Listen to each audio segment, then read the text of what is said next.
You're live on Newsroom Africa. We continue our discussion then tonight, taking a special look at the issue of gender-based violence. It's a conversation that I think forms part of many that have already been held this year, and I think undoubtedly that will continue to be had until this problem, the scourge in our country, is completely eradicated. What then is the role of technology in helping the fight against gender-based violence? Just before we get to that, our handle is at Newsroom Africa. The hashtag that we're using tonight is hashtag count me in and hashtag never tap out. So let's get then to our panelists.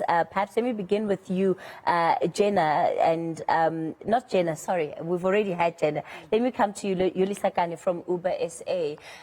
The role of technology, how do we begin to get technology to become more user-friendly for women who find themselves in tricky situations? And I think especially for an organization like yourselves, Uber SA, where we have seen women report stories of being violated, of being sexually harassed by some of the drivers who would be part of the infrastructure that you've created. Thank you, Cathy. I think, let me start by saying, I mean, we are a tech company and we are on a daily basis connecting riders to millions, well, riders and drivers on a daily basis. Millions of them come through the platform. We do understand, though, that we are operating within a society. In school, you'll find those everywhere else within our community.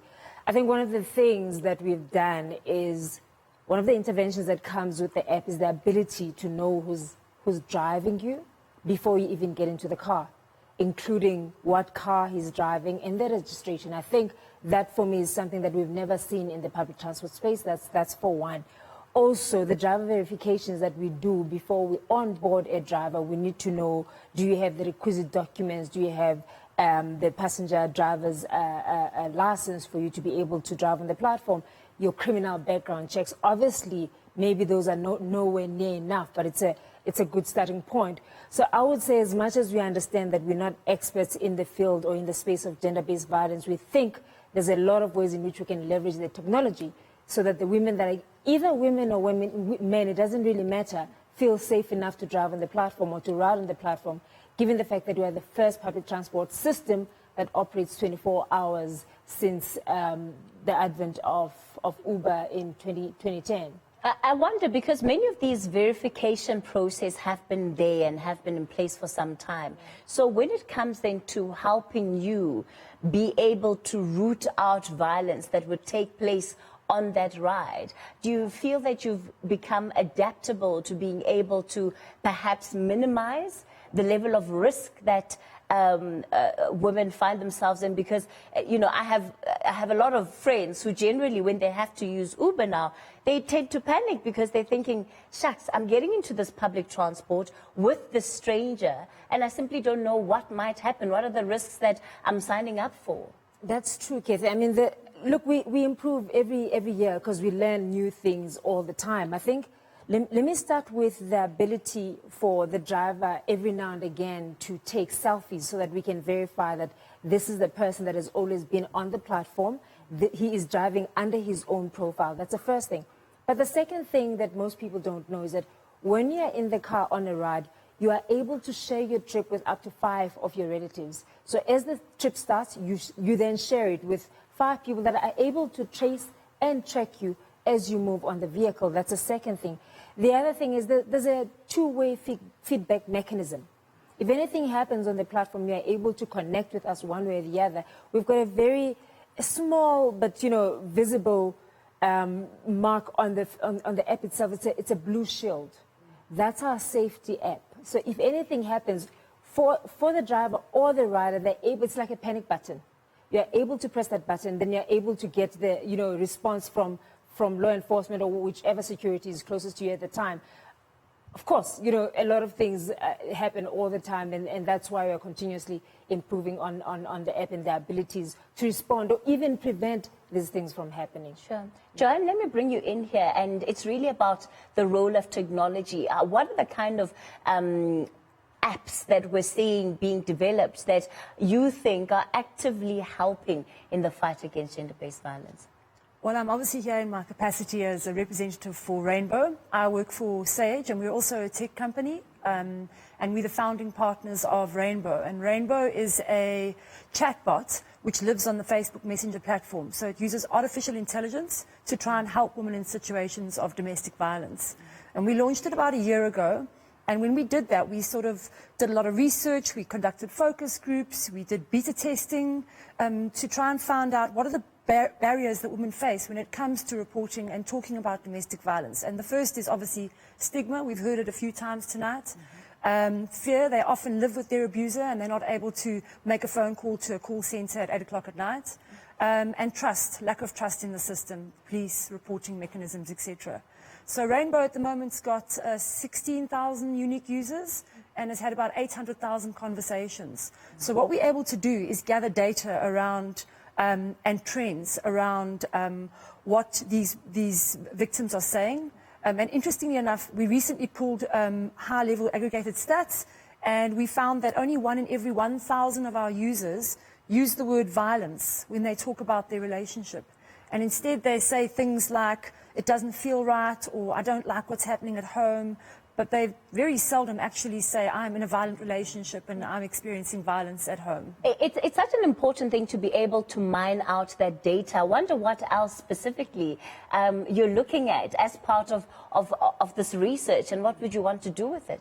So again, I mean, I think there is a huge lack of data and information around the problem in South Africa. We read it in the media, and we are very respectful of our users' privacy. Rainbow is developed in the UK, so they comply with all the GDPR laws and also local data privacy. But what we have been able to do is extract information around the key trends. So the things that women are concerned about is children in a violent relationship. But one of the key ones is access to legal resources. So of our engaged users, of the 16,000 people that are using Rainbow, 40% of them actually use the resources that we signpost them to. So we have about 8 or 9 different resources, from Alcoholics Anonymous to SA Anxiety Depression Group, etc., etc. And 40% of them are actually accessing the resources. So the robot hands them off to a human being, and then they continue the conversation. I mean, Rainbow is never intended to replace a human or a human intervention. It's purely just to start the conversation. I'm interested in this thing about language, and I wonder, Jenna, as a psychologist in particular, how important is it that the language that has been used isn't always necessarily pointing out or describing the violence for what it is? Well, and I've noticed that specifically with parents when they're sitting at the dinner table with their children. Subtle jokes, little innuendos about sexism, things like that. So what this slowly does is it plants a seed of the power imbalance, as if women are sort of lower down. The moment this happens, the kid goes to school and thinks, well, hang on, my dad can talk like this. He says it's okay to talk like this at the dinner table. This is the language he's using. I can go now hurt kids at school. So that's where the bullying starts. When the bullying isn't stopped, then the behavior escalates. And that's how powerful language is, and it often starts at those dinner table conversations, little subtle jokes, sexism, talking down to your colleague at work, harsh emails. That's why, earlier on you spoke about sort of criminalizing. Yes, we must do that. But even if a person doesn't say something, that doesn't mean they don't harbor a sexist mindset. And that's important.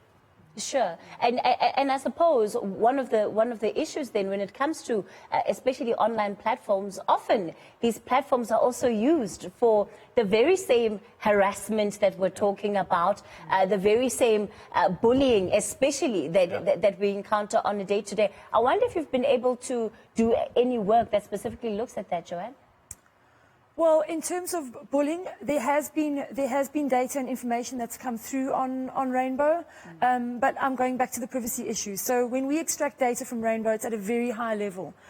We don't know who the user is. We kind of know where they come from, but our initial beta testing was done in Johannesburg before we launched Rainbow, and that's where we did a lot of our promoted campaigns to try and get the chatbot out into the public domain.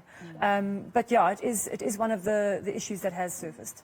I mean, same on the Uber platform, Cathy. When you call for a ride, those calls are anonymized, so you don't have each other's numbers.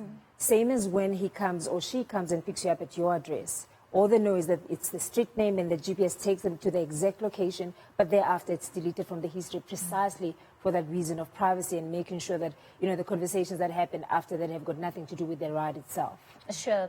I'm going to thank you then for your contributions to this conversation, but you'll remain seated. Joanne van Wyk is from Sage SA, Yolisa Kani, she's with Uber South Africa, and Jenna Bayes, who's a clinical psychologist, and of course Lebohang Ramofoko, who's with the Soul City Institute. After this, we'll get final thoughts and comments from those that are part of the audience. This is Newsroom Africa.